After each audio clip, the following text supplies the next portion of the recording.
par 3 green look like an island. A punch in and keep it on dry land. At least I might try, man. Up with the 5 and might use the trap, man.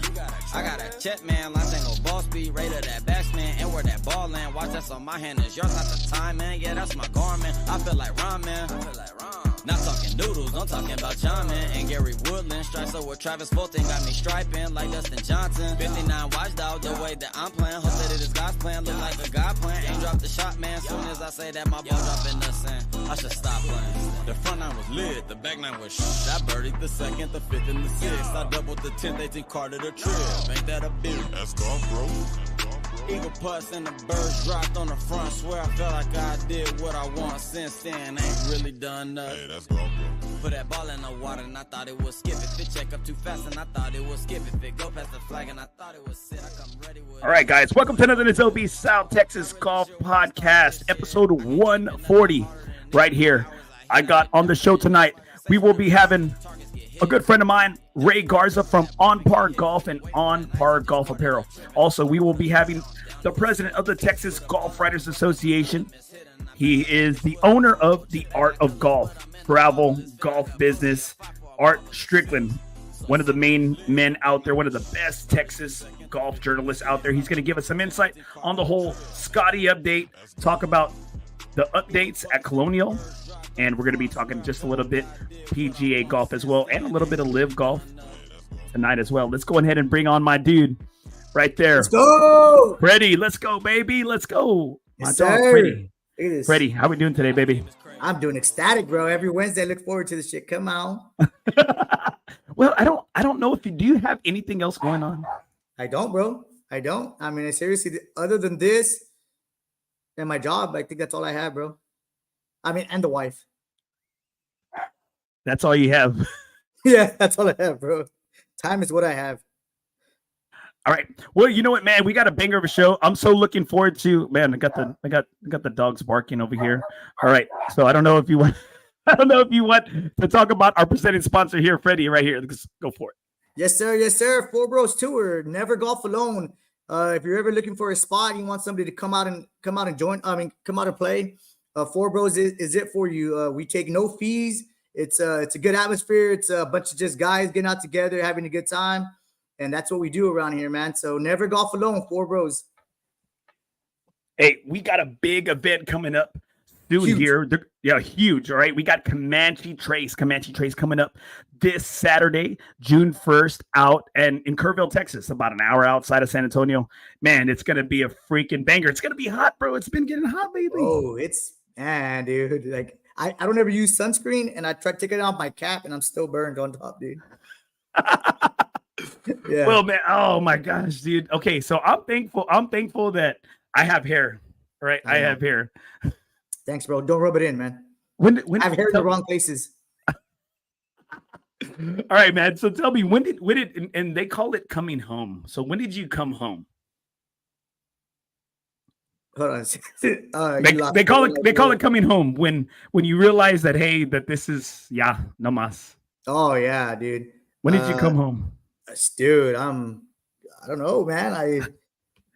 You stumped me on that one, bro. Like what year? Like when? Like when did this happen? When did you come home? When did you say, hey, this ain't growing back? I gotta 21, bro. 21. I was going to Del Mar to the police academy. There was a cosmetology store right next to us. Is like the mall cop? Is this like the mall police? Yeah. I was trying to get my mall cop certified. And so I used to do like the Caesar cut. We used to come down and then spike it up. George Clooney. The dudes in the academy were just like, hey, bro, just cut it off, bro. Like, you're not fooling nobody, bro. So I walked next door. Can somebody give me a buzz? And it's like, bzz, bzz, you're done. So, bro, okay. I know this is a golf podcast, but bro, were you with Esther at this time? Well, you're all high school sweethearts, right? I mean, yeah. She had no choice. She had no choice. Yeah, dude. Pobrecita. I show you a picture, but I was cute in high school, though, dude. I think who said that? After that, dude. Well, with a Caesar cut, you know what? I ain't gonna lie, bro. Hey, I like the Caesar George Clooney ER type look. Yeah, dude, I ain't gonna lie, bro. Dude, if I send you a picture of me, bro, I think you might even be attracted, bro. Hey, it's not hard, bro. It's not hard. Zam Zaddy right here. I got Orlando Lara right here. Start wearing an umbrella hat, bro. Damn. Bro, I look like a damn freaking clown, bro. I mean, you already look like that already, but you look like the little clown that rides the little bike. What's that one with the cones? Like the ones on the parades? No, the Shriners. Yeah, trying to say that. All right, Freddie, there's a lot going on in golf right here. I'm glad we're going to be bringing Art Strickland, one of the goats in the Texas golf journalism. He was recently out there at Colonial for the Charles Schwab this past weekend. Yeah, he's going to talk to us just a little bit about how the golfers were taking the whole Grayson Murray, course passing away. And I know that's something that went on in our group, and went on with our FOREBROS and went in with our special, the people that we hold close in our life. Yeah. And I think it was just it's a reality shock. It's a reality hit that these guys get to do what we want to do, right, for a living. And we're always kind of reminded that, and you talk to the guys, the founding members of FOREBROS, why they started the group, and that they started it with the intention of making sure that guys had a place to go, guys had a place to be, guys had a home. We always say that, never golf alone again. And we really try to keep that mantra like true to the game.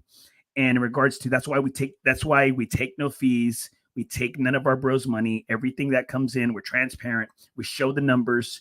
We're not trying to get rich off our bros.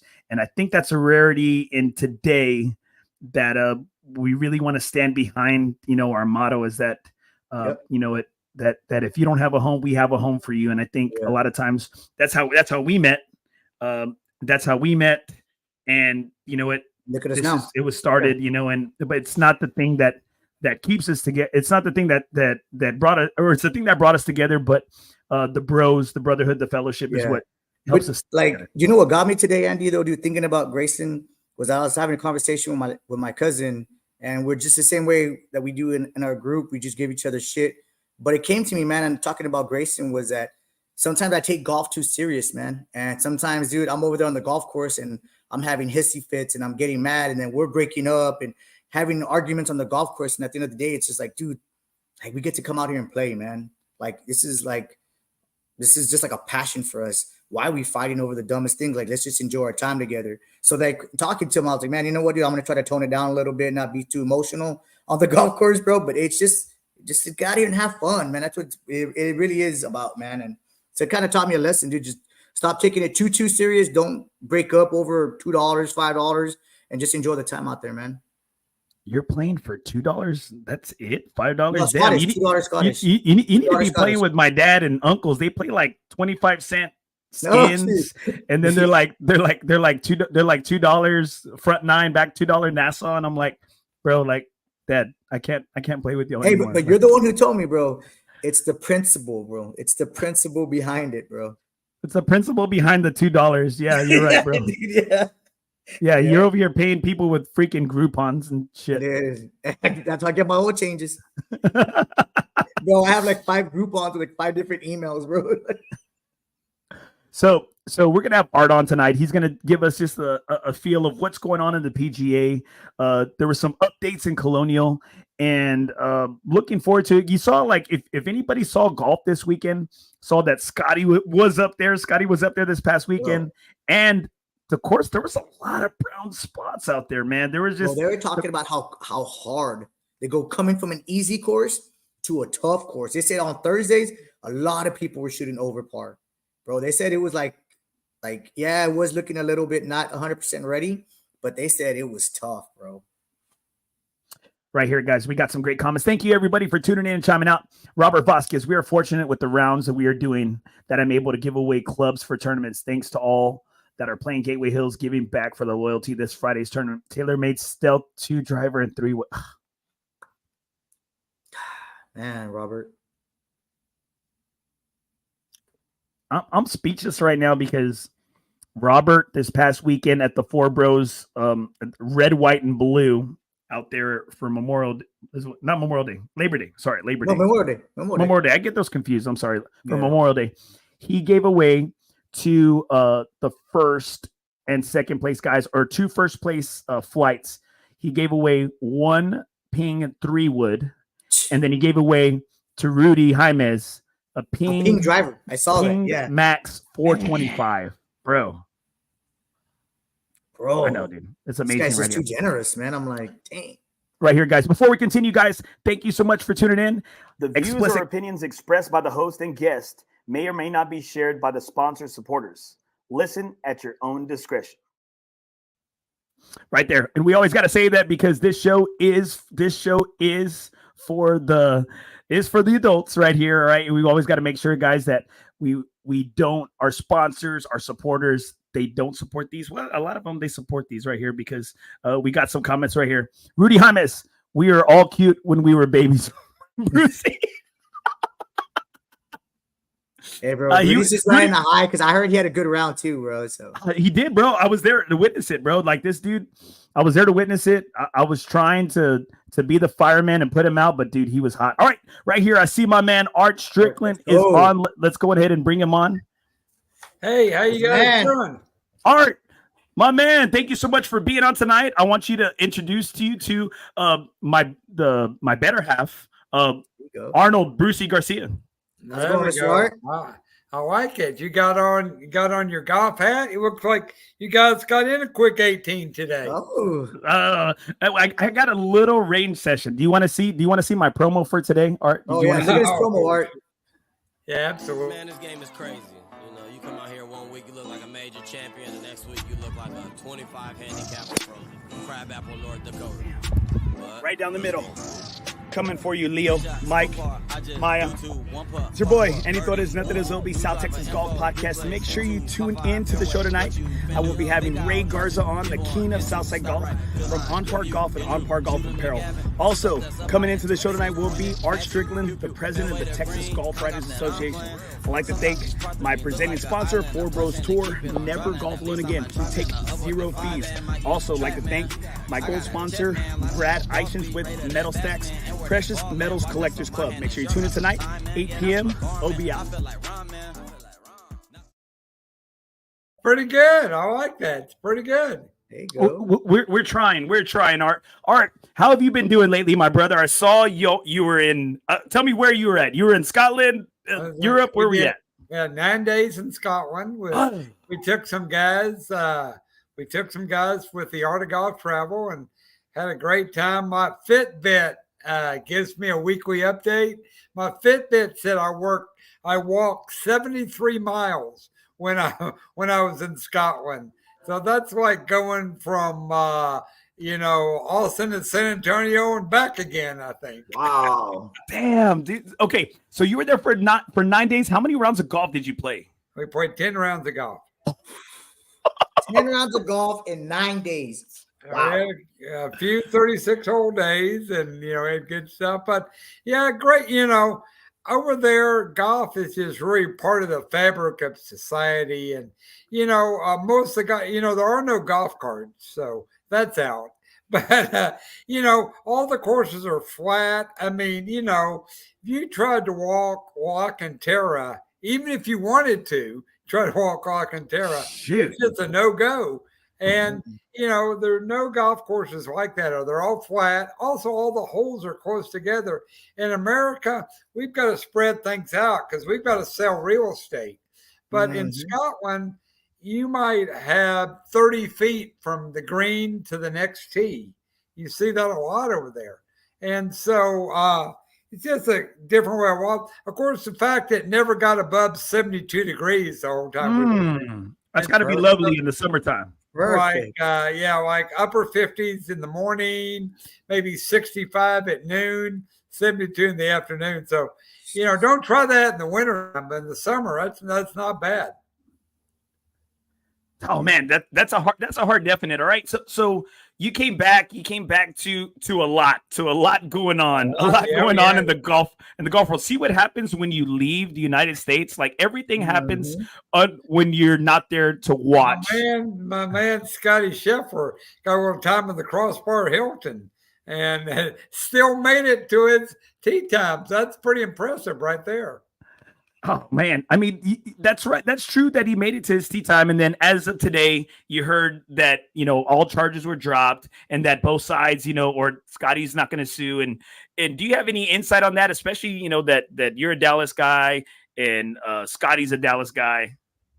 Well, the fact that all charges were dropped is the least surprising news, in the last 2 weeks. I mean, anybody that looked at the video they put out, anybody that, saw the officer did not turn on his body cam as he's required to do, anybody that looked at the officer's record, saw how many times he's been suspended or punished for different rules violations. I mean, that's just, no the brainer. whole thing was a gig. And I'm not going to break a confidence, but one of the members of Scotty's inner circle called Louisville a podunk town and said, I'm glad we're never going back there again. And I think that's maybe part of it. I mean, the fact that the police department, and here's the thing that a lot of people don't realize, and this happens at the Texas Open, with Larson and those guys, it happens at the PGA, it's that the tournaments pay for the security. So all the security from the Louisville PD and from the different people was paid by the PGA of America. So technically, this police officer that went Starsky and Hutch on Scotty was getting a paycheck from the PGA of America. Wow. So, it's just a bad look for Louisville. I mean, they did the right thing. I know you guys have seen your way around the poker table a few times. And there's a saying in poker, never press a bad hand. If you have a bad hand, just fold and get out, come back. And all Louisville was doing was pressing a bad hand with what they had. And so good for Scotty. He can, concentrate on, buying baby formula and changing diapers and, doing important stuff. And, trying to play a little golf next week at Memorial and 2 weeks at the U.S. Open at Pinehurst, which is really a big boys golf course. Oh man, like one of my buddies, he's on here and he's watching the show, Mike Ayala. He's going to be out there. His good buddy is Pat McGowan, right? Yeah, and no, he just Patty. He just qualifies, and he's going to be out there. He's going to be playing several courses out there. I think they're playing Pinehurst. They also they stay at Craig Stradler's, one of his homes out there. Oh, perfect. They stay at one of his homes. They're playing Pine Needles. They're playing, several numbers of the Pinehurst, and they're going to be out there following. Great. Yeah, that's good. I'll be out there for the entire week almost. It's going to be a great week. And, that is the great thing about the U.S. Open. It lives up to its nickname. Arnold, Andy and Art could all try to qualify for the Open, and there's nothing to stop us because it is open. And I think there's been 8 players that have started at local qualifying, which is what us 3 would start at local qualifying somewhere around here, and it made it all the way to the Open. 8 guys in 100 years. So, but it's available. It's open to you. And so we're at the Masters, there's a lot of qualifications, PGA, but the U.S. Open is exactly what it says, open to anybody. So that's really what makes it our country's national championship.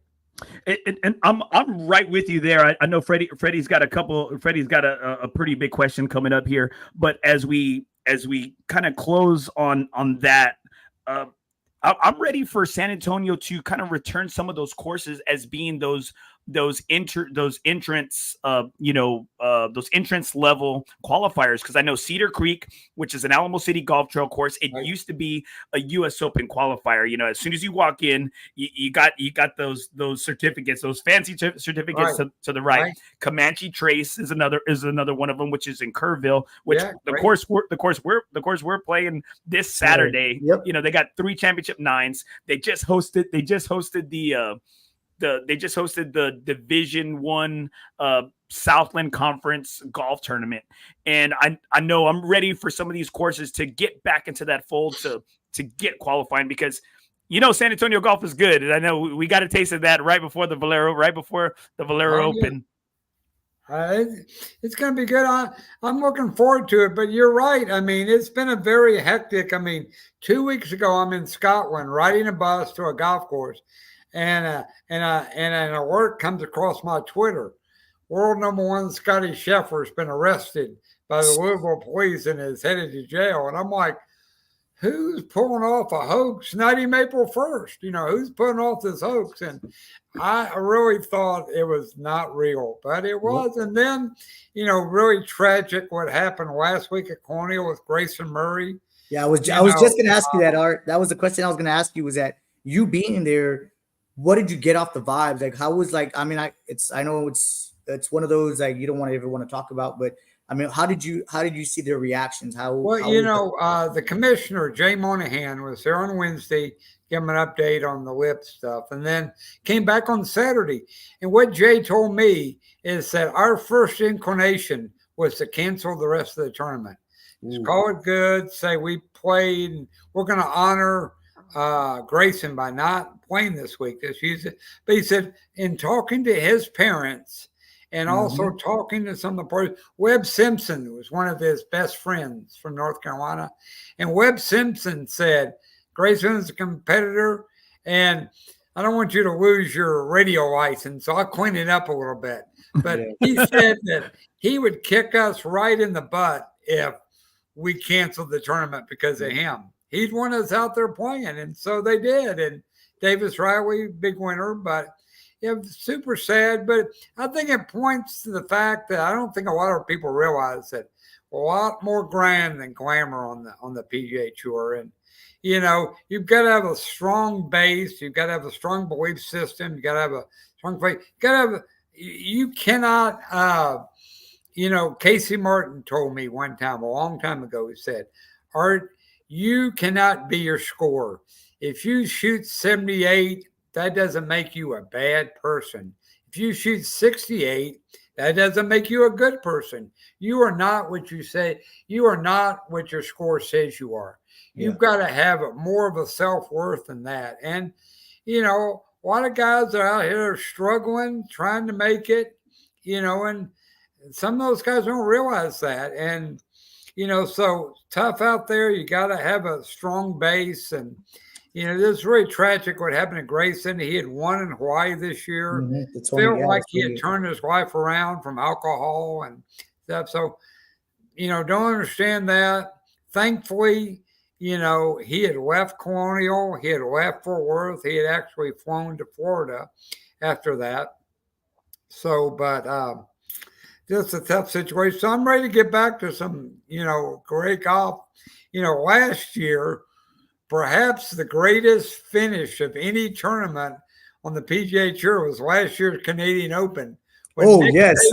Yes. 73-foot birdie putt on the first playoff hole to become the first Canadian in 69 years in the Canadian Open. I mean, it's hard to top that. And Jim Nance, I think we talk about it. He is one of the best in the business. I mean, there's a reason Jim Nance is paid the big bucks, but he had a great summation to that last year.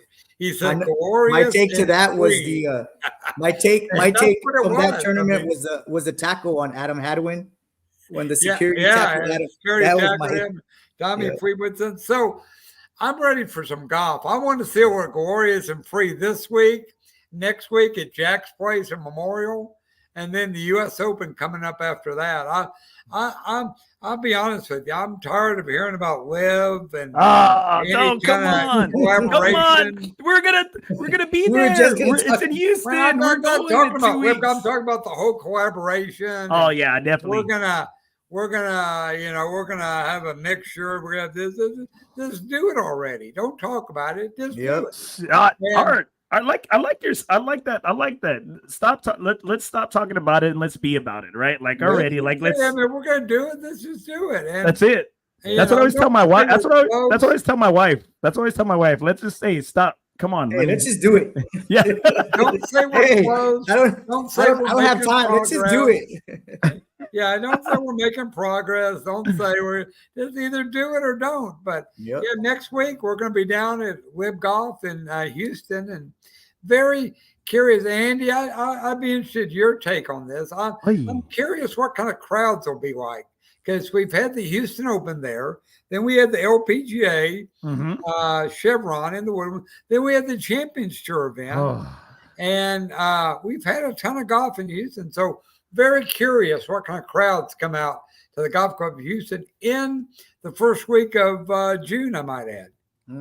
Freddie, what's your take on that? I mean, I know we're going to be out there. We're going to be out there for the media day that we're looking forward to. Highland Pines, their badass clubhouse is already badass screens. Oh man, I mean 100% Zoysia T2 green, that laser Zoysia. Freddie, what's your take? What do you think I was going to be out there? For me, this is going to be like my first going to one of these media events, so I'm really looking forward to it.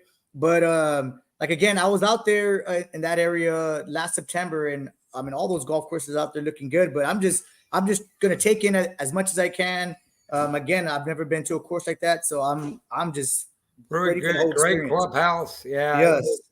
And that just shows you that private golf can be, public golf can be great. It can. And, open to everybody, continuing our theme of the open. Highland Pines open to everybody. And, and every time I've been there, man, that parking lot is packed. I mean, you better get there early if you want a good parking spot.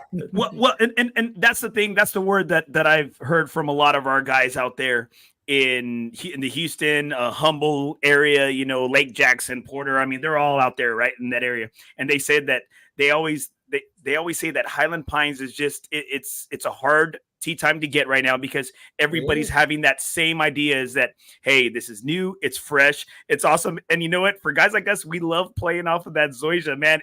that ball stays up there. It's fluffy. I mean, I left the last time that media day feeling, I said, man, that my game's like turning the corner, and I come back here and I'm hitting off a Bermuda, and I said, hold on, hitting off a hard pan. I said, this is and different. Then turned all the corners. Yeah, that's going to be fun. And then we have golf, and very interested to see because obviously next week, you're going to have Patrick Reed will be there, Woodlands guy. Anthony Kim is returning where he won his first PGA Tour event was the Houston Open, and Anthony Kim, fascinating story, been out for 14 years basically, and he'll be back. I mean, Dustin Johnson will be there. John Rahm will be there. Bryson. Very curious. I think Phil Mickelson perhaps. Very curious to see what kind of turnout you get from the Houston golf fans next week. Man, I mean, you said it right there, and see, that's why we have this guy on the show because he knows everything about Texas. Everything, golf. Yeah. Well, Art, thank you so much for being on the show and giving us your insight, man. I'm looking forward to seeing you out there next week on Wednesday. Yeah, and make sure I'd appreciate it if you could buy us around. Yeah, well, like I said, I may buy you some mulligan balls because I've seen your swing, Andy. Hey, man, come on! I'm a grinder, man. He does. I don't want you fishing balls out of the water like you did at SACC. I mean, I want you to hit them in the fairway. Wow. Okay, Art and I are at San Antonio. Last thing, Art and I are at San Antonio Country Club, and Art was over here going from beach to beach. He went from one bunker to the other bunker. I said, you know what? I'm right here. Let me get some golf because these are good golf balls out here. There ain't no noodles. There's no nitros. They're Pro V1s. They're chrome softs. I mean, yeah. No, right? Like I said, Highland Pine's a great place. Look forward to it. Webb's a great place. And then let's just get back to golf. Let's not arrest anybody in the next couple of weeks. It's not any more tragedies. Let's get back to golf here. That's what we want to see, glorious and free. That's right here. We got some quick comments right here before we let Art go. I like Art. He speaks no lies. Art knows me. Art knows me right here. And right here, Mike Ayala. Words of motivation. Needed to hear that in regards to that. Let's just get back to some freaking golf. Man, that's going to be the takeaway on the quote tonight, Art. Hey, guys, make sure you follow Art Strickland. You follow Art Strickland. He's the GOATs, one of the GOATs in the Texas golf journalism game, a great friend, the art of golf travel. Make sure you hit him up. theartofgolftravel.com, www.artofgolftravel.com. We'll be sure to put it on here. And you know what? Seriously looking at it. I'm hoping he gives me a deal on mine. I don't care what he gives everybody else, but I'm looking at getting a good deal. Art, look forward to seeing you next week there in H-Town. Man, hey, thanks so much for being on, brother. Thanks, Art. Always good to be with you guys. See you next week. Hit them straight. I'll talk to you soon. Yes, sir. All right, brother. Thank you. Hey, Good guy, dude, bro. I'm telling you, that guy's I'm looking forward to that guy, bro. Next week, I'm looking forward. Well, I'm making sure that he doesn't play with you, that I'm in his group and you're with somebody else. Oh, that's messed up. You got to get initiated, bro. It's just like FOREBROS, blood in, blood out. You know, we got to roll you. We got to roll you into the golf media scene. Let's go. Vatos Locos forever. Come on. Right here. All right, guys. Let's go ahead and bring on our man right here, the king of Southside Golf from On Par Golf Apparel, Garza. On Par Golf, Rock and G Grill. Man, there's so many other titles I can list. Our dude, Ray Garza. Hey, guys. Thanks for having me. Good to see y'all. Bucky, it's nice to meet you. Brucey, I'm sorry, Bucky. Yeah, call him Bucky. That's what Buck is what we call him. Dang, another name. Add that Another to the name. right there, He's got too many names, bro. Too many names. The chameleon of golf. Depends on how many beers you have. It changes every. Yeah. Oh, he doesn't drink beer. He doesn't drink beer, Ray. Hey, I'm just meeting Ray. Come on, let us interact here. He's into it. I drink wine. I drink wine. But it's a non-alcoholic. Yeah. Bush NA. So Ray, how you been, man? How you been, brother? I've been good. I've been traveling a little bit. I saw that. Working quite a bit too. It's Went to concert. nonstop. I mean, but it's just the norm. So it's nothing new.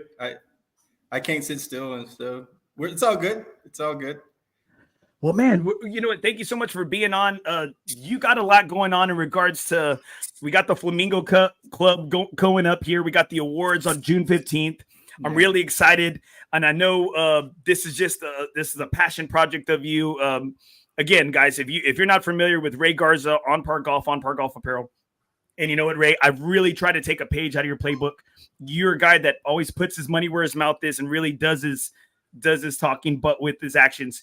How many golfers or how many junior golfers are we going to be able to outfit with this Flamingo Club program?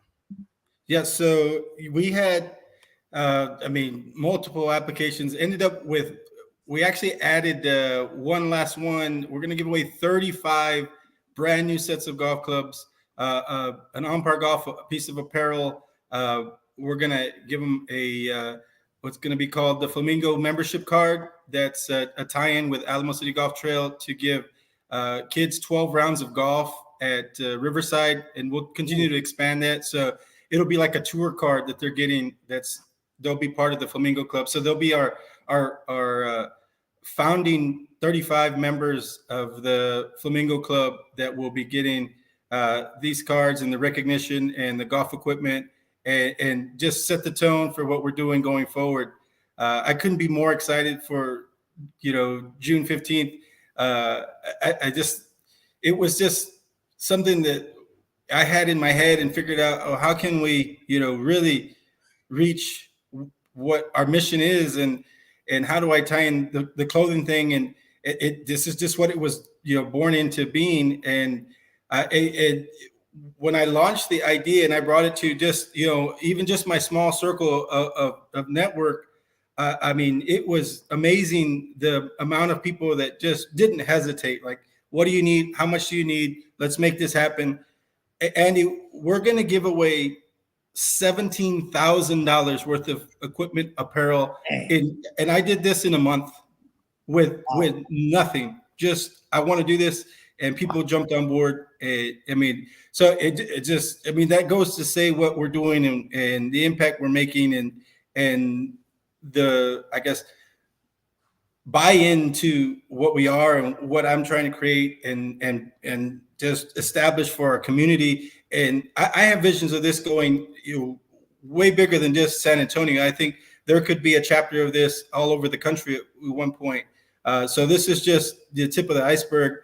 I think once people get to see what we're going to do on the 15th of June, it's just going to blow this up. So I can't wait to see where that goes. And I think the amount we were raised is significant, but I think once we actually get to show what we're doing, I think we'll be able to do that 3, 4, 5 times as much and reach even more kids. I think the biggest thing is just growing in increments and not making it too big of an animal to, handle, so that we can, continue to give the right kids the equipment and give at a controllable volume that we don't seem too scattered out, and it works well, and we get our message across, and everyone feels welcomed, invited, and they're getting paid attention to. I don't want it to be 200 kids there and they're just a number. Like, these kids are important to us and what we're doing, and you'll be there. I know we're going to have a handful of VIP people there outside of just the norm. This is a big deal, so we couldn't be more excited to get to the 15th. And what I think is so interesting to this is I don't feel like it was hard. It wasn't like I had to do a lot of planning, do a lot of asking. It was just like, look, I want to do this, let's do it. And I brought in a board with me because I had a group that helped me do this that I couldn't do alone, and without them we wouldn't be able to turn this around as fast as we are. But we'll get to meet those people on the 15th, and we'll introduce our founding members of the Flamingo Club board, because we had so much traction with this. It's turning into a nonprofit, so we're already filed for a nonprofit. Wow. So the Flamingo Club will be a nonprofit organization where we can apply for grants, we can ask for corporate funding, other things that outside, because we just did it as On Par Golf's doing this program. People are writing the checks to On Par Golf, knowing that everything's transparent, everything is going back to the kids. It's not about trying to do anything in the shadows. Like, it's all out in front of everybody, and everybody knows that, and they trust in what I'm doing in my vision. So it's just been amazing to watch, and I seriously, it's going to be a great production that we're going to put together on the 15th.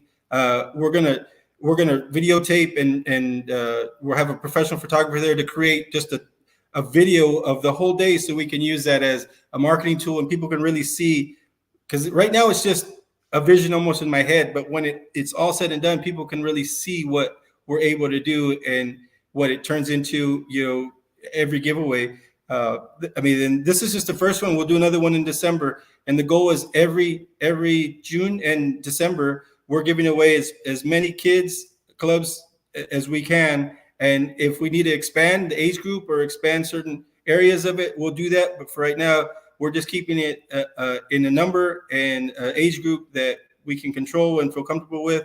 And then we'll just see how things go and make adjustments. But I think once we get to the first one, we'll have everything 100% figured out, and it'll just be, just seamless going forward with what we're doing, giveaway after giveaway, year after year. So again, I can't wait till that June giveaway, because it's just going to be an amazing morning for us. No, and it's beautiful. You're really, I think if anybody knows you, if anybody knows what you're about, they hop on board, and they hop on board easily, because you know what, in such a small time, when did On Par Golf really start? When did it really start? This is year 6. 2018 is when On Par Golf was born, just with a TrackMan and a net in a gym. That's it. That's all it was. And you're right. And I think that's when we connected in 2018, and that was the first year of the birth of Nothing Is OB. And I've been so privileged to be alongside and to see all of this happen. We got some great comments right here. James Nash right here. Way to go, Ray. Jeremiah Sierra. Way to go. Leo Camarillo. My son and Bubbers need that Flamingo. I was like this. You know what? I was like, hey, being a VIP sponsor, guys, I'm gonna get some of these. We're gonna make some copies. We're gonna have some in the back channels of we're gonna offer up. Don't worry, guys. I was like, we're gonna get some of those from Ray. We're gonna get that in those insider cards right there. Yeah, Michael Ayala, awesome, Ray. Keep fighting the good fight. Leo, you're the man, Ray. And another one right here. Steven Escobedo, Beto, outstanding, Ray. Keep it going, bro. That's awesome, it's just I don't even call it work. I just do what I do, and it's just so rewarding. I enjoy it, every day. It's something different. It's challenging. It's never a dull moment, and I always passion, right? It's just how you said, it's not even work anymore, because work is somewhere that you don't want to go, and this is actually you actually look forward to going because it's your true passion, it's your calling, and just helping others, man. That's just awesome. 100%. I mean, I just what I enjoy most too is like I have fun doing it, and then drawing people into that fun and the reward. That's even more fruitful for me. Like I like being, the nucleus for that, and drawing people into positivity and doing something more than they may have never thought of doing if it wasn't for what I'm doing. So that's always a good rewarding feeling for me to do what I do, because it's like I said, I tell people I don't think it was hard. People are like, hey, you're doing all this and all this programming, it just comes easy to me, I guess, in the sense of like managing everything that we need to do, all the aspects, how we fund this, how we do it right, how everyone, feels comfortable in being involved in some form or fashion. So it's something that I'm passionate about it. So it's just doing what I enjoy doing, and it's worth every minute. Yeah, Ray, I'm not gonna say you grew up privileged. That's not what I'm trying to say here. As I say this question, as I make this statement here. But where did it come from? Because you know what, Freddie and I always talk about like maybe our dads kind of being a little bit absent here and there through our lives. Eddie, your dad was ever present. I mean, he's still always there. He's always there. He's always there to take a skin or somewhere. He's always lurking in the shadows at any of your golf matches, right? Any of your golf games. But I'm just saying, like, and I know if anyone's followed your story and as you've been on here, we know you're an educator in the South Side in the Harlandale school system. You're a proud Harlandale Indian, right? A product of San Antonio. But why is this been so important to you to like really help? And I mean, and people are going to follow you because you know what? You play, you're not just a golfer that talks the game. I mean, you're a golfer that plays golf, that is good at it, played at a high level. Yeah, walks the walk. Like, just where did it all come from, man? Yeah, that's a good question, Andy. I don't know. I think just the ability, because I was as just as good of a baseball player and football player as I was a golfer. And I had to choose, what I wanted to do. And I think golf. What couldn't you do, Ray? Well, I see you on the grill too. Like, shit, man. Like, yeah. I don't mind putting the apron on. I think that's a good, like, there's nothing too small or too big for me to do. Like, I'll sweep the floor. It doesn't. I don't feel like that's beneath me. I just. Damn, you're a catch, bro. You're a catch. Bro. Your wife in the jackpot, bro. Oh, but if you think, I mean, if you really think of why I think my mentality and the way I'm geared is like mentally. I mean, as a kid, I was in an accident. Not many people know this, but I was in a car accident when I was in 6th grade. And I was hit by a Ford F-150 in the face. The headlight hit me in the face. And I flew over 4 lanes and almost got hit by a Via bus coming the other way. So it's sad, but I think it was something that instilled in me the importance of life, like just being alive. Like there's more to life than just, making a living and having material things.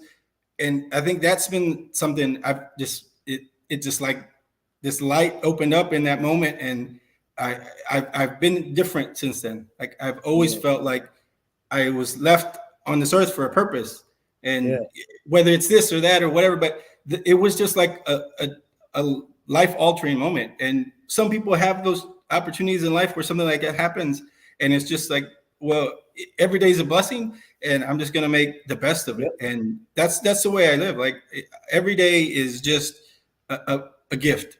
And on every day that I'm here, I'm just trying to do positive and leave better off than it was the day before.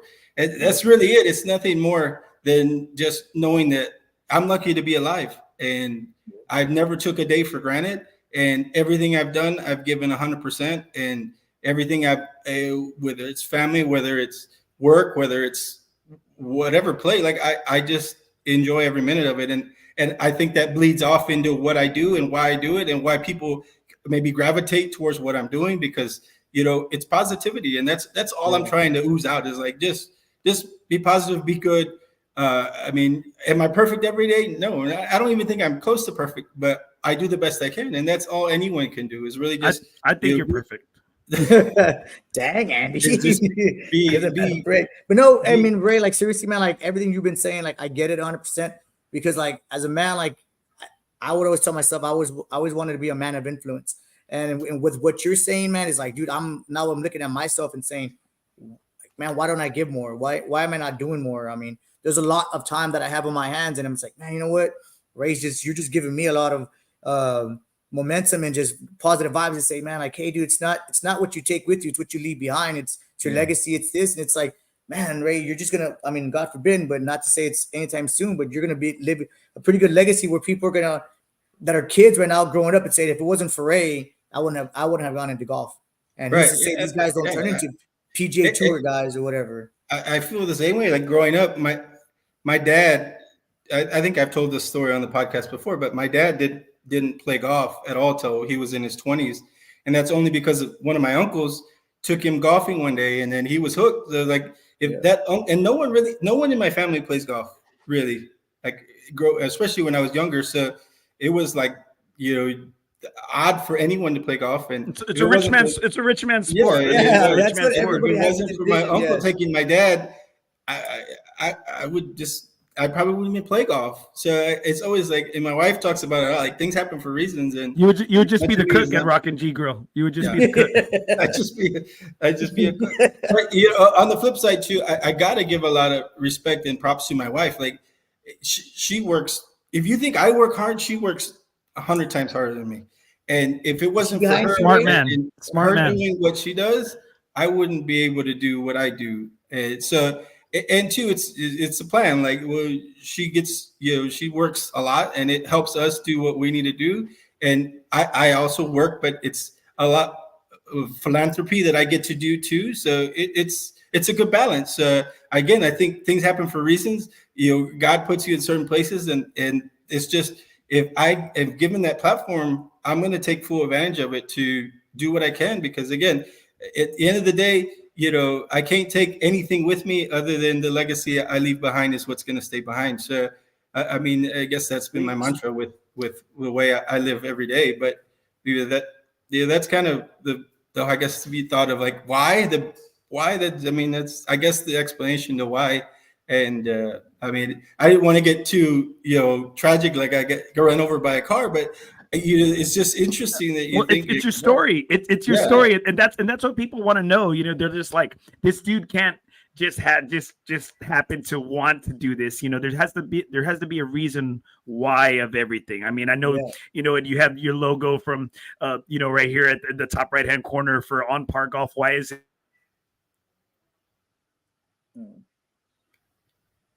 Are you there? Did I lose you? Yeah, no, I think he didn't pay his Spectrum bill.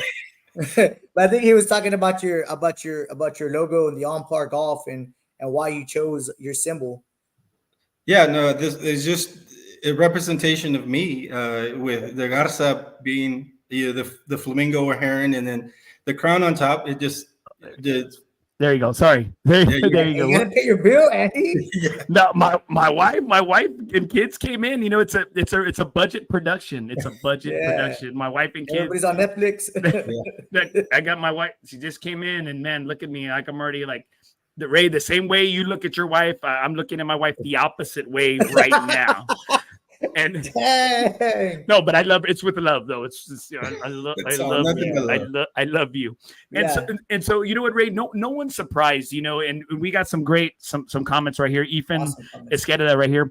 On Par Golf is making a difference. Awesome work, bro. Thank you. Here, especially this is inspiring right here. Damn, Ray Garza, you're so inspiring. After I finish this beer, I'm getting my ab roller out from the garage. I think you know Paul Sharp. I think you know Paul. Yeah, Sharp. I know Paul. We've talked. Yeah, we're supposed to get together with his son too. Hey, he's gonna have to do a lot of ab rolling. That's a lot. It's a lot of ab rolling. And so and all jokes aside, we appreciate the job you're doing. Because you have become a fixture. You have become a fixture of Southside Golf. Yep. Whether it's on several chambers of commerce boards, for their philanthropy. I like that. I wrote that down, just like Brucey takes notes. I wrote that down. Hey, babe, don't get mad at me. I'm going to be doing some philanthropy work today. Hey, AKA golf tournament, AKA shotgun for charity. Right. And I think the thing is that, you have your hand in several things there in the South that are really kind of producing a lot of fruit. It's there's a lot of growth right now, especially around the Mission del Lago golf It's course right growing, there. man.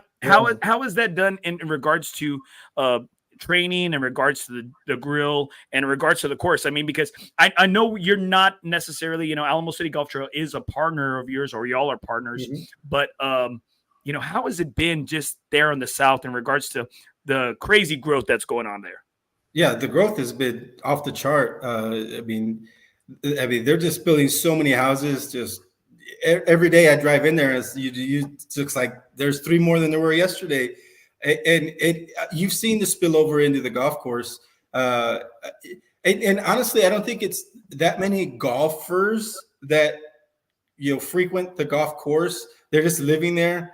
But you'll see more and more of them. The neighborhood talks about the grill and the golf, and then we'll get new people that had just moved in and they heard about the grill. They'll come in and they're like, you know what, I'm going to start golfing. I mean, I might as well. I just moved into a neighborhood with the golf course, a couple of blocks away. So the growth and the tie-in is all. I mean, it's amazing, and I think there's just not enough restaurants right now in that area, so that's even a bigger plus for what we're doing. You're by yourself over there. You're all secluded by yourself. Yeah, no, yeah, and a lot of times people are just in the area, or they just pop open their phone and they're looking for food, and we pop up and they drive in and they're like, I didn't even know, and and they'll keep coming back. And have they sued you like I'm suing you for all the weight gain that I have?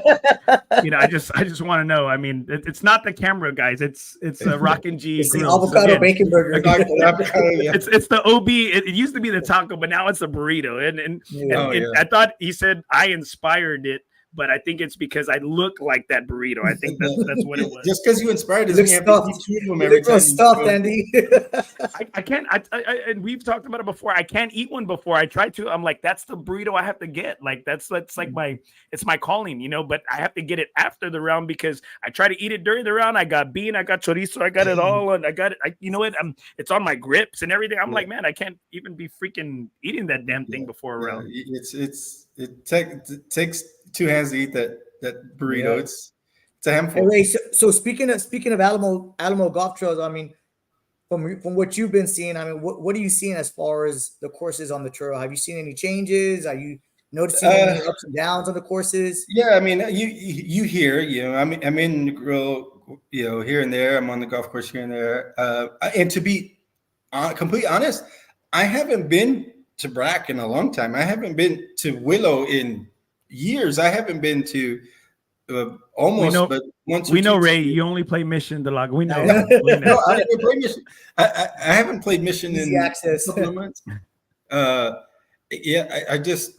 hear, this course is struggling, or this course is okay, or what have you. But really, what you're hearing is what I hear, and to be truthful, I couldn't say I've seen it with my own eyes, like the condition of it. All I hear is, it's this or that, or you see some of the photos on social media and stuff like that. But I think, I mean, just in, golf overall, I just think it's interesting. Like there's some courses that are pristine, and then there's some that you wouldn't think are in terrible shape, and they're in terrible shape. I just think it's so inconsistent, and not just the trail, like in general. Like I just think golf courses in our area are very inconsistent. And I would say Mission's probably in the top 1, 2 for sure, top 3 in what I hear and what I see, and that's me not being biased. That's me looking at the golf and be like. I was actually going to ask you that. I was going to say, if you could be honest, and where would you rank Mission? But I think with everything you just said, you're right. I mean, Northern Hills and Mission are the ones that are kind of like you want to go play if you're on the trail. Yeah, they've been very consistent. I mean, Clint back, who's there, he does double duty as the course manager and the superintendent, and he does a lot of work. He's there a lot of hours, and you can see since he's been there, it's just. I think in years past, it always been a revolving door. Like there was somebody new, every 6 months to 18 months, right? It wasn't consistent. Like Clint's been there a good while, and he's got a good formula, and it's not perfect. It's just hard. It's a hard, balance of how to do everything there and keep the course in the kind of shape that, is going to be playable day in, day out with as much traffic as they get. So I would say, I think that's a big piece in like where some of these courses fall off the map is you only see the front end. You don't see any of the back end stuff that's true, Ray. I don't mean to be cutting you off, but that's true. And I think the thing is that we're seeing in regards to San Antonio golf is that we see the courses that have that stability behind the desk, that leadership, that management, those GMs, those general managers, those courses that have that management, that admin team locked down. Like those are the courses that seem to be thriving and that aren't, in certain situations to where you don't have crazy turnover.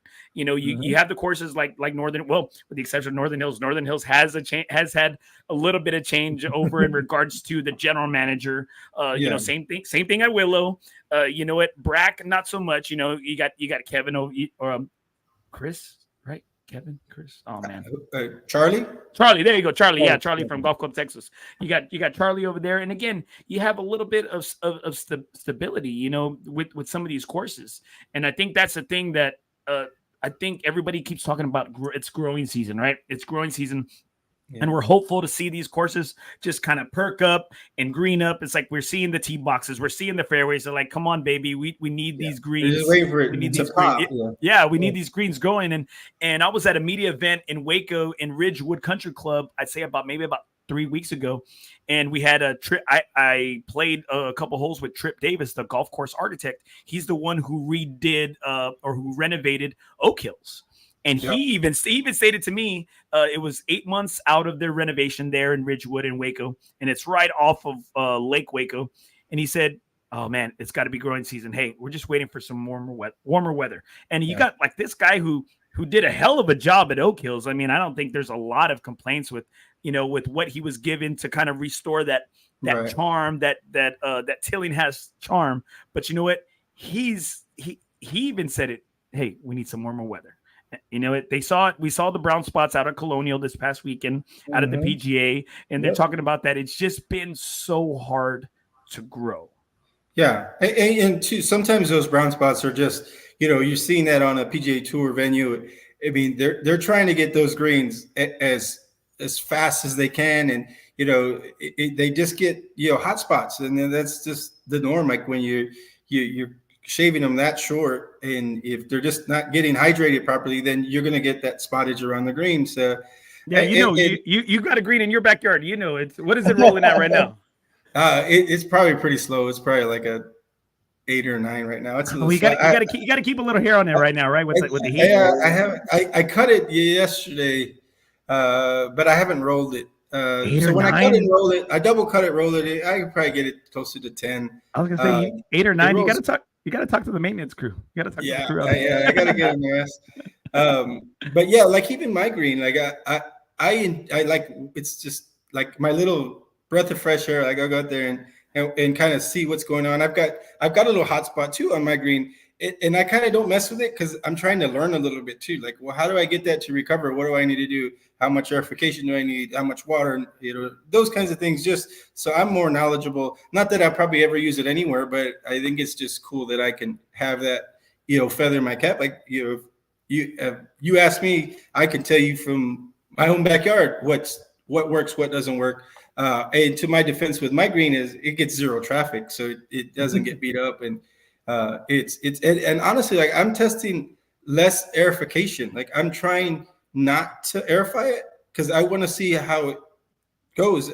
People always say, "Well, why do you got to do that? They're perfect." Well, yeah, they need oxygen, they need all that other stuff going on, but I want to test my green to see if I did 10 months or 12, a whole year and didn't airify, and maybe I just detached it or something and see how and top dressed it and see how it does in a year period, because it doesn't matter. It's my green. I could do whatever I want to with it. It's not like if I ruin it, I'll just redo it again. But it's just my little lab, I guess, with what I get to do, when I do get my very little time to do something out there.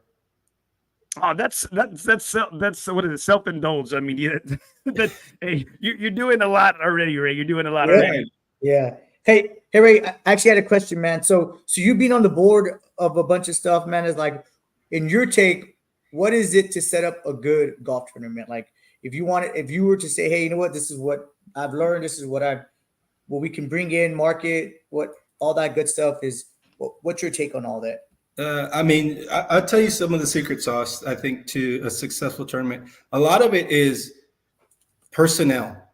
Like, I've done it different ways. Like, I've been on a board that's non-golfers that puts on a golf tournament, and I've been part of a group that's a well-oiled machine that knows what to do. Everybody knows their role. It's very easy. Everybody kind of has their assignment, and you do it, and it's a lot easier to manage. So let's say this XYZ company, business wants to do a golf tournament, and they're very novice, almost non-golfers that saw another company that did great doing a golf tournament, but they don't know all the legwork that it takes to do that and make it successful. So, you'll come in and you'll get one person, and a lot of times that's been me. Like, I understand what needs to get done, how it needs to get done, what it's going to take, and those people don't. So the hard part is, like, you as the leader of that event, you have to teach and organize these people what to do, and it can get difficult at times because you got to look at it like they're non-golfers looking at this event versus a very established golfer looking at the event. It's two different versions that people are seeing. So it could be crap event, but a non-golfer is like, that was amazing. And then the golfers that golf in all these tournaments, like, that was the wackest tournament I've ever played in. Like, I think that's the hardest part in, like, keeping a good, smooth, organized plan, run the show, like the whole nine, to, like, get it from start to finish and it be successful in just everybody is happy, everybody got what they need, everything was timed out right. And at the end of the day, a lot of these organizations, it's the bottom line. Do we make money? Because you can be very stupid buying more swag than you need, or this or that, or overbuying in beverage, like figuring out, what do you charge? Like, there's just, I mean, there are endless things. And this is something that when I started On Par Golf, we talked about doing like a venue, like where we are the organization, you could hire us to do this for you. And I talked about it a little bit with my team, and it took away from everything else I thought was more important. Because if you actually took the number of hours that it takes to put a full scale tournament on versus what you'd have to charge, people would think you're getting your eyes poked out, but it takes that much time. I mean, it's not cheap. If you hired to host a good quality, well-ran tournament. I mean, I know in being on the board, I know Freddie's on the board for he's on the board for his church golf tournament, and I'm on the board for Putting for Pops, and I'm on the inside board for FOREBROS. You get where it's just straight golf, no fees, straight golf. And then you have philanthropy, where you're trying to raise as much money and still put out a great tournament where people want to come back. And it's, and again, we're on a conference call once a week, or it's like, hey, 6 months. Okay. We're on a conference call to kind of catch up. And then at 3 months, hey, again, another one. And then as the tournament gets closer, it's once every week, and everybody's got a job. And I think you have to, the volume of organization and meeting and all that has to ramp up as you get closer and closer. And I think it's a lot has to do with delegation. Delegation. And but it's like how Ray said it, like when I was helping out with my group, they knew that I was going to bring more because they didn't really golf race. So they got the non-golfer perspective. They're more of the, let's go find donations. Let's go see who's going to donate stuff. But they weren't saying, well, hey, how many are we going to pair up to a hole? What are we looking at as far as the time frame? How long are these golfers going to be out here? Hey, what's going to be in this goodie bag? Because I mean, we got to be real. Goodie bags. There's so many, so many things that come into play. And these guys, how you said, is like, hey, look at the non-golfer perspective, and then look at the golfer perspective. Because who are you trying to attract? Are you trying to attract just people who want to come out and play and win, or people who just come out here and just donating? Right. Ray, what's your favorite? What's been your favorite snack in the goodie bag? Like what's like where you're like damn, like this. These are solid. These are because I already know in my mind. I'm gonna tell you, but I want to hear yours first because I'm catching your ass on the spot. I'll tell you, like, even not in the goodie bag, I guess my go-to is like trail mix. I don't know. I like trail mix. Trail mix. Freddie, what's yours? I don't know, man. I like the Rice Krispie treats, bro. I like to give me that. He thinks we're talking about trick or treating here. Trick or treat. I don't know. Sorry, is it wrong topic? So I guess what is it? Those orange, the orange peanut butter crackers. Those ones, the orange crackers that got the peanut butter. Yeah. Sorry, man. I thought you were gonna be like, oh, those are good ones. You know, like man, forget it. They're good. I eat those too. I think they're a little dry though. For ramen noodles. You gotta have a beer with them or something. So, all right, Ray. So, best golf swag that you've gotten from a tournament? Because I recently played in a tournament, and man, I have a picture of this guy. He's like, send it to Ray, send it to Ray. He's rocking one of your. Watch this, Ray. But let you go. But watch what I'm so jelly, bro. Go ahead. Sorry. Okay, stop, bro. Stop. This is what happens when you play golf, Ray. What happens when you play golf? People want to do what? They want to invite you, right? When you play golf. Yeah. If you're a good golfer. If you're a good golfer, right, Ray? I mean, do you get a lot of tournaments thrown your way? Yeah. I'm just saying, Ray. Am I right? I probably get asked to play golf 2 to 3 times a week. Yeah. See, that's what I'm on that. I'm getting that level. See, Mike. I mean, Ray. I'm the guy you want to ask if you want to get popped. Like if you want to have a high handicap, that's me. Yeah. If we need to get our handicap up to 20 on a 2-man. That's him. That's him. He's the man. All right. So, no, I'm not gonna go, Ray. I'm telling him, like, what's your best swag gift that you've gotten from a golf tournament? I had one that gave us a pair of FootJoy. I mean, this was a while back too, because they were like the leather like classics. They were like $400 shoes. I think another good swag gift, depending on where you're at, is like just like a $50 or $100 voucher to the pro shop, and you can get what you want. Versus like you got to buy, because the hardest part, like if you're looking at it from the tournament perspective, is like if we gave out apparel, like everybody's different sizes, and it's a pain in the ass to find everybody's shoe size or shirt size, what have you, right? Those are the things that make it easier. Like where it's freer, but you got to understand. Well, does that pro shop have enough in stock, or would have what you want? And then decide whatever they want or something. Yeah. So it's into what's your budget? Like, if you're going to allot $20-$25 in swag per player, what does that buy you nowadays? Not as much as it used to. So, maybe a nice, not even a sleeve of Pro V1s. Yeah. I mean, maybe a speaker or something that's, a little knockoff with a logo put on it or something. But why do you say that? Do you say that because that's one of the gifts we got at the Friends of Harlandale that one year? Is that why you say that? We did do a speaker that year. I know that's what that's the year there. Go ahead, show them, Andy. I got it. No. Hey, it's got the little. I had to cover it up with a "Nothing Is OB" sticker because everybody thinks it's a Washington Redskins. Around it to keep it together. they think it's Redskins. They think it's Washington Redskins. Oh, you know what I mean, so you got to cover it up, man. You got to cover it up. Well, because I say that because I just recently played in the Christie's Hope tournament and had one of your buddies. I think he played with you at the Divine tournament. He had one of your pink On Par Golf shirts, right? I can't remember his name, but man, freaking stud golfer, right? Like I think him and his team won. But they played with Ian Parnaby, so I don't really give them any, I mean, come on, man. They're Ian Parnaby, Callaway. They were loaded up. Yeah. Oh, yeah, dude. Come on, dude. I mean, I don't know. Anyways, but man, they gave us shoes. Oh, by the way, I asked RJ, and he said you haven't given them to him yet. So give him Alice this weekend. Give him his damn shoes, bro. Okay. They gave us Adidas shoes. They gave us Kelly Ellis was there. They gave Next belts. Aaron Photos was there. They gave us 3 hybrid Callaway AI Smoke, Chrome Tour golf balls. I mean, man, like polo, everything loaded, bro. He sent me a picture, and I'm like, Wingman Bluetooth, like. I mean, obviously, I didn't pay for this stuff, and so I just wanted to make sure that I had to ask my buddy who invited me. I said, "So what type of golfer do you need me to be? Like, do you need me to be the guy that makes all the shots? Because I'm never that guy, but I can be the guy where I could put one in the fairway and let the big hitter, take a rip at it. Or if you have me as the 8 player, I said we're shit out of luck. Like, or ultimately, my favorite is like." Do you want me to be that guy that just drinks and has a good time and makes everybody laugh? Hey, Yeah, good vibes. That- The good yeah, vibes. good. guy. That's me. Or That's you- my game. Or you could be the guy with the sharp pencil that keeps score. I'm that guy too. Yeah. I can be that guy. Just dude, but We gotta but look going like back to- golfers at least. dude, but going back over here in this, but dude, these scores are getting crazy, bro.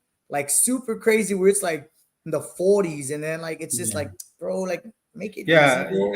I've honestly, like, most of them. The first hole, I'm like, guys, let's just have fun because we're probably we could shoot lights out and we're still gonna lose. Yeah, and the guy with the best sometimes pencil it's purely a system, and it's just it's whatever, right? So, even if it was a gross, a lot of those guys are just putting whatever. They got somebody with a sharp pencil. It doesn't matter. Like, they're guys just that buy mulligans, and See, I think a lot has to do with the caliber, or if you're known, right? I think Ray, I see your team come in with like a 52 or 51, 50. I'm like, oh shoot, they got Ray Garza and character cast, right? Okay, then you see teams like Brucey and Andy come in, and they're in the 50s. They're like, oh, that's bullshit. You know what I mean? Like, you got two guys that are below 5 feet, and they're making albatrosses on freaking par fives. Come on, bro. It's like you had 8 hole-in-ones. Like, get the hell out of here. Yeah. So Ray, as we kind of close out, and thank you so much for being on the show tonight. Yeah. My main question to you is: do you think San Antonio golf is in like a good state? And I mean, like from the trainers, from the courses, the choices we have, things of that nature. Sorry, another question right here. Somebody, because we have it streamed on Instagram as well, and it's one of the questions was asked, why don't they turn that little restroom type thing on hole 1 at Mission into a little bar? Ooh. And I said, wow. I said, damn, I said, I'm going to ask Ray. Like, there you go, Ray. I'm an idea. Remember, Ray, I'm an idea. I mean, guy. you're the hole number 1. Come on, Ray. So that was the starters room, right? That's about the starters. That's what it was originally made for. But it's basically storage now. So there's just old stuff that Ray, you have room in your back. You have room in your back closet. I saw you got room back there, Ray. So I'll tell you what we've played around with. The idea of it actually being is I guess the just vision, whether it'll happen or not, was to light the range at Mission and make it the San Pedro of the South Side. Ooh. And use that building as actually a room that we build an outdoor bay that's kind of catty corner to the range, so you could take a lesson outside. I guess like the San Pedro version, where it's got the Joe Caruso side, double bays that are outside, and then they have the building like where Ben is, and then the offices for the instructing. We don't speak Ben's name on this show. We don't. So that's what we had talked about doing, but then we put numbers to it. It's like, well, what's the return on investment if we did that? I don't know, and I think the hardest part is like, if it's my dollars, well, what happens if I part ways with the trail? Like, this is hard, So it's just been a couple of ideas kicked around. But we don't say it. We don't bar, say it. I don't know, how many people are going to want to walk out there when we have the grill right there. If it was maybe like a halfway house, like if you didn't come back to it, like a comfort station, at some of these like big resorts, or you have a tournament or something, and it could potentially be like that outdoor patio type, that they have it like that they have it the Dallas Cowboys Golf Club, right? They have it something like that. It could be. But yeah, it would take a lot of work, and that place it's a mess inside.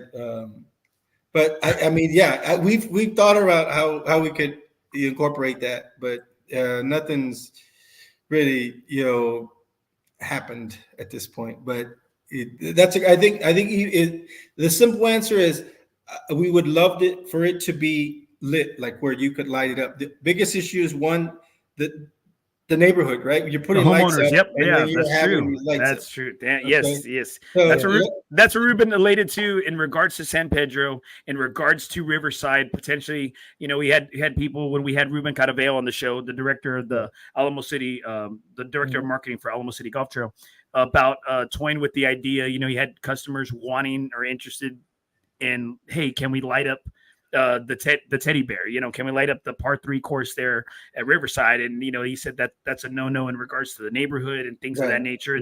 And that makes total sense. It's just I had somebody on Instagram state that, and I'm like, damn, that's a great question. A good idea, yeah. So I love the idea too, but you got to think about it too. Like, okay, like right now it gets dark at nearly 8:00.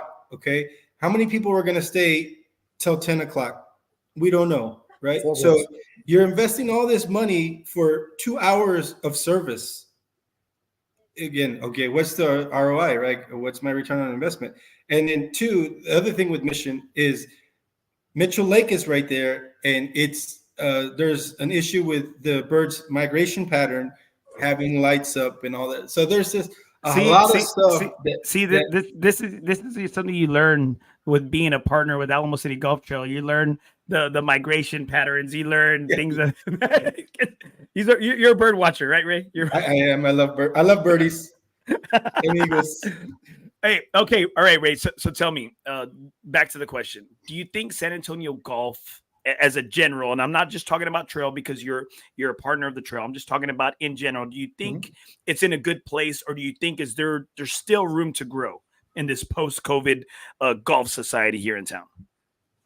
I think here's my perspective, and I've heard this multiple times, is I can't get a tee time at the time I want to play. Yep. So what that tells me is, one, there's a lot of group and associations that get those tee times. So that's why people are joining groups, so that they can, number one, get a cheaper price, and number two, get a better tee time. So there's the play of, okay, well, is there enough supply for the demand? I would say probably not. I mean, we could use another 1 or 2 golf courses, because we've had 1 or 2 more golf courses, like Republic, Pecan Valley, Northcliffe, like those that have closed, and I don't think there was a big drop. But I think there's more people playing golf now than ever. So I would say the state of golf, we could use more golf courses. Could it be a lot more? No. I think the biggest thing is location. I think they're concentrated in some areas, and then there's not in some areas. So I think maybe some thought into where we would be able to add some more golf courses, whether that's a trail or that's just, a private investor building a golf course. Realistically, I don't see anything changing on that. But I would say that would be my biggest thing is I hear a lot of like, I'm here at 2:30 playing golf because that's all I got today. Like, I got nowhere else. And people will be like, I'm at Mission because everywhere else was booked solid and I couldn't get on anywhere else today, which I guess, is a good thing, but a bad thing at the same time. So I don't know if that answers your question, Andy. But no, I think it does. I think it does, Ray. And again, and we value your opinion because you've been there, done that. You continue to do it, and you do it at a high level. And hey, guys, that's Ray. That's Ray Garza, On Par Golf Apparel, the Flamingo Club. Hey, Ray, thanks so much for being on, bro. I appreciate it. I know you wear a lot of hats, a lot of aprons, cooking aprons, chef hats, onesies, maintenance it and doesn't stuff. matter. Yeah, I don't mind doing any hard labor or anything. I anything and everything I can help you with. But before we go, Andy, I just wanted to make sure if those that are listening, you're welcome to attend on June 15th. It's open to the public. We should have some high profile people that are going to help, kick off what we're doing. And if y'all are interested in stopping by, the event will start at 9:30, and we'll be giving away our awards between 9:30 and 10:30. And then we'll actually have a clinic that Nothing OB is actually sponsoring. So we'll have some recognition there as well. Andy will be there.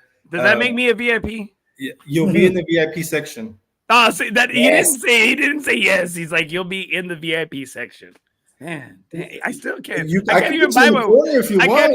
I don't. Yeah, give me a label, a name tag, something, bro. Like, come I'm on, gonna man. get you a lanyard with VIP on it.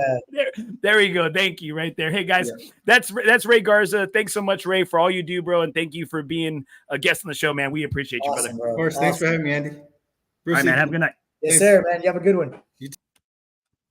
Man, that's Bro. dude, one of the best people, bro, right? I mean, Bro, dude, like seriously, bro, he was motivating. No lie, dude. Like all the stuff he does. That's awesome, dude. man. You're in love with everybody. That's the problem. Man. You're in love with everybody. Hey, we should show love, bro. Show love. Oh, you're in love with everybody. All right, hey guys, want to speak on a quick word from one of our sponsors right here. Make sure, guys, you hit up our boy Brad Eichen's gold sponsor and tour board member of FOREBROS with Metal Stacks. Metal Stacks is a precious metals collectors club. There's 3 ways you could join Brad's team. 1, you could purchase silver and gold at retail, which several of our members have done, and Brad is an amazing person to help you get those coins, those gold coins at retail, and he'll help you take care of that. Or 2, you can join the club and purchase precious metals at wholesale or at cost. Or 3, you can join Brad's team where you can earn free silver, unlimited retail commissions, and bonuses up to $16,000 per week. Brad is one of the best people out there. I don't think he's had anything negative to say except it was about Rudy, and it was probably true. Brad is one of the best people. We're so thankful for his sponsorship and support of the Nothing is OB South Texas Golf Podcast here. And make sure, guys, you hit up our boy Brad at www.msbrad.com, or you can reach out to him at 210-274-5894. Make sure, guys, you text Nothing is OB to Brad. That lets us know that we're doing our job and we're helping him get out there, because you know what? He can help a lot of people. We're so thankful for Brad's sponsorship and support right there. All right, guys. Okay, so let's just kind of do a little rundown about what went on tonight. What was maybe, Freddie, your biggest thing you can take away from what the knowledge Art dropped on us? Dude, it's like he said, bro, like, dude, about the whole live and the PGA, like, hey, dude, just already, let's get to it. And then, dude, let's just golf, dude. Like, let's just see some golf. And so those 2 kind of just got me on him, dude. Like, just his honesty about it, his the way he came at it, and how much golf we got coming up, dude. Like these next couple of weeks, I mean, it's gonna be all about golf. Yeah, and I agree right there. You know, and that's just, you know, it give us the golf world has given us what we want in regards to the professional ranks, right? We have a media day next week. Live Golf is going on in Houston at the Golf Club of Houston. It's going to be a great time. I'm super pumped.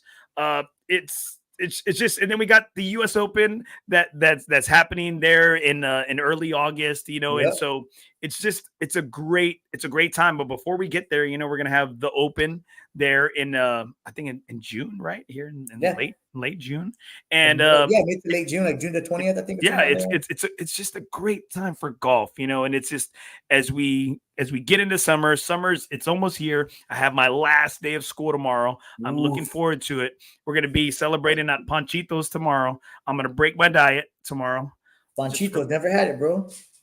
I know, bro, but bro, you've never had a lot of things. You've never had a beer. That's not the one with the sopapillas, is it? It is. No, it's Panchitos, bro. Panchitos. That's Pancho. Right? That's Panchos. Hey, raise the flag. Raise the flag. All right. And what can you take away from what Ray stated? What I can give, like, on Ray, bro, is, dude, we can always do more, man. Like, we say we don't have the time, and it goes back to where, like, dude, like we can give back our time, our talent, or our or tithing, right? And it's like, dude, okay, hey, you can donate money to him, help him with the cause. You can just show up and say, hey, Ray, can I help you with anything, man? Like, I got time on my hands, and that's where I'm at right now. I'm like, dude, I got time, bro. Like, I want to be that guy. I want to give as much as I can.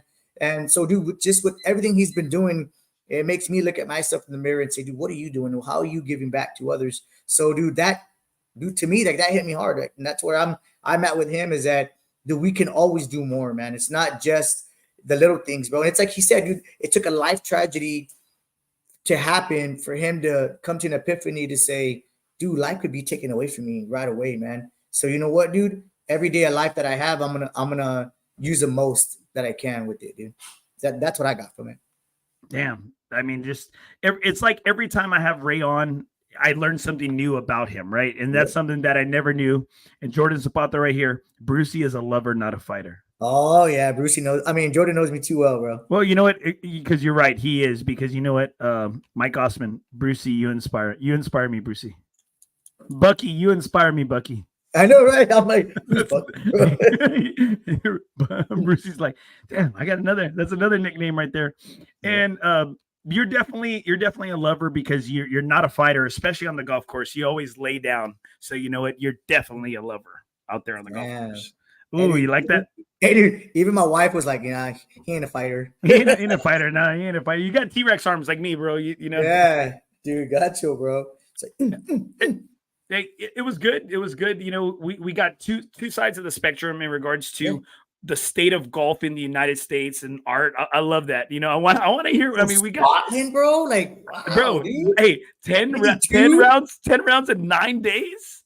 Dang, bro. It's like, oh, dude. Hey, he would fit in right in FOREBROS, bro. Because I mean, these guys golf all the time, bro. Man, dude, like, he's a player and he likes to play quick, bro. Like, again, you know, we've been labeled as slow players, you know, well, especially you, because you're right over like a 1 foot, almost a gimme putt, and you're. Yeah, bro. It's my Achilles heel, bro. Your Achilles heel. Yeah, that's funny, bro, dude. And so it was great to hear his perspective and his take. Like, hey, let's just play golf. Let's stop talking about this live stuff, merger stuff. Let's play golf, in which I love to hear that. And then you got Ray's take on the state of golf in San Antonio. Like, let's more. Everybody wants it, bro. And it's right now, it's hot, bro. I mean, it's sad to say with some stuff that's been going on. We want it. We want the golf. But it's hot, dude. Who cares if it's hot? I'm a Texas high school football coach. No, I'm saying it's hot right now. Like it's like golf is in the news, bro. Like golf is everywhere right now. It's because like, Scotty. The only thing that I wanted to say with the whole live thing was, dude, like what we saw at this PGA championship, dude, is like with the Bryson competing and all that stuff. Dude, like, I want more of that. I want these guys going at it to where it's a close match, bro. I want the 18th hole. You got to make this putt. Not the all right, Scotty's up by 5 going into Sunday. Like, we know Scotty's gonna win, bro. Like, here we go. We got people, you know, putting truths out here. Leo Camarillo, you never golf, Brucey. And I'm glad we touched on that, you know, because you go back home and golf in Alice, that doesn't you know what, for Alice guys listening, does that make it golf? Because you go back home and you slap your cousins around on the Alice Muni? Like, I mean, is that still golf? But it's like one of those things where I got to go back and pick up my spirits, bro, because I get killed over here, bro. So I got to go back and be like, you know what? I'm pretty good. I'm okay. You know what I mean? There you go. Mike Osman right here. Andy, stop. You can't talk about people playing slow for 1-footers. I mean, bro, but what's my score? My scores like Mike for a reason, bro. My scores. The proof is in the pudding. And Maya even said this too, that, hey, it's okay if you play a little slower if you're scoring better, if your scores back it up. But if you're like me, if you're in the 90s, no, bro. Like Dishner always says it. Pick up your ball, bro. Suck faster. Hey, right here. See, there we go. Thank you, Leo. And that's Alice native right here. It doesn't count. That doesn't count as goal. What doesn't count? That doesn't count. Playing with your cousins and whipping their ass in the Alice Muni, it doesn't count as golf. Hey, bro, sometimes I didn't dude. These guys think that it's cheap to golf with these guys. It's not cheap, bro. So I gotta have a second hobby. My second hobby is going back to my hometown, getting little funds, and then coming back over here and then playing a couple of rounds. I got right here David Harrison on Instagram. Andy, we got to get out and golf sometime. David, why are you just telling me now that you've turned pro and you're graduating UTSA and your eligibility is up, you want to golf with me now? I wanted to golf with you when you have access to TPC. Like, that's when I want to golf. That's when I want to golf. Like, don't ask me to golf now. Like, dude, you should have asked me to golf then. Like, ask me to golf when you're on the Roadrunner podcast that you're always on. Like, ask me then. I'll be ready. Oh, here, look, Isaac Pettis. Don't listen to Bucky. He barely wins. Hey, that's my boy, bro. That's my boy. That is Bucky. It is Bucky. See? Hey. Here we go. Look, and then tell me. Oh no, he's mad at me because we were in Fort Worth this past weekend and he didn't get to play with us. And Yeah. I took his dad. I took his dad and his brother-in-law. But did you and tell him so- did you tell him you were crying about having to pay for somebody to ride with you? No, Did you tell him? Did you tell him? Did you tell him that? bro. Did you tell him You're that? getting in trouble, bro. Okay, Stop, Isaac, this dude was crying to me. I Nah, think you're he lying, called dude. me after the round was over. You're lying. I took somebody and they charged me a full cart fee for him and que la verga, and he sucked and he didn't even buy me Smirnoff. Like, I mean, come on. You're lying, bro. Right here, okay. And Leo, that's a lie. We get great rates with FOREBROS. Oh, it does. Look, see, and that's David Harrison right there. Oh, Andy, there we you gotta go. go out and play. David, I'm ready. I mean, I'm an on par golf guy too, bro. Okay. There I you mean, I mean, Ray, there's only a couple sizes that fit me, but I mean that make short and stocky, you know. But hey, I'm ready, dude. I'm ready, bro. I'm ready. Let's go. I'm telling you, bro. I gotta take you down to Alice one day, bro. And Leo's told you, and Mike's told you, dude. We gotta go down there and meet the guys down there. And play in their own Dude, turf. I love it because they come up here. They come Yeah. up here. They want to like play that. real. They Dude, want to, like Leo said, no they want to play surprise. real golf. They Victor want to came play up real here. golf. Jeremiah Kohler came up here. Oh yeah, hey dude, The badass ones that dudes. came- I mean, yeah, dude. Hey, Bro, man, they those- bought those they are- bought. We have no more black FOREBRO hats. They bought them all. Dang. They bought them all. Dude, that's good, bro. You see, after 10, you expand, you market, and boom, bro. That's it, bro. Hey, great show, guys. Yes, sir. Thanks so much. Hey, we're gonna talk about next week if we're gonna have a show or on what day or what, Do a line out because there, bro. we got a lot. Hey, we got there we go. Look. David Harrison. Nobody does it like Ray. I'm at Q School right now repping On Par Golf. Everyone is asking about the clothes I'm wearing. Nice. But David, you're also like 6'7". You make it look good. I mean, I wear the same polo, the same size you have. People are like, man, like whose house did you spend the night at? You know, like, what NBA player? What NBA player did you hook up with? You know, as I leave the house in the morning doing the walk of shame. Here we go. Isaac Bettis. I'm gonna beat him this weekend, Andy. Oh, that's not saying. Look what you stirred up, bro. Look what you stirred up. That's not saying much, man. Right here, and last comment right here, Leo Camarillo. He don't chill with our group from Alice. Bro, I get no pops in Alice, bro. They don't give me pops because you play with the legal clubs. All right. In all fairness, Brucey when he came to San Antonio, he had 18 clubs in the bag. He had 2 drivers, 3 putters, two. He had a mixed match of like 2 sets. He's grown up in that sense. He only has 1 driver, 1 putter. He only has 16 clubs now. But you know what? It's an Alice thing because Leo, same thing. Mike, same thing. Like, dude, these guys got fucking illegal bags, dude. No, dude, like that one time. Look at him. One time you called me out about the shaft, that you couldn't change out shafts in the middle of a round. You remember that one? There's USGA rules. I didn't know that. And that's what Leo and Mike do that shit all the time, bro. They're, hey, yeah, one of the things like I hear stop. See, look, here you go. Look, shut your ass up. Shut your ass up. Because I'm not lying. We speak truths on here. We speak truths on here. See, look, now, but again, Leo has grown just like Brucey, where they got 14 clubs now in their bag. Now they do. USGA rules, bro. Now they do. All right, guys. Brucey, hey, good show, bro. Stay on so we can kind of chat a little bit. Hey, guys. Hey, guys. That's Brucey. Arnold, Brucey, Bucky. Come on.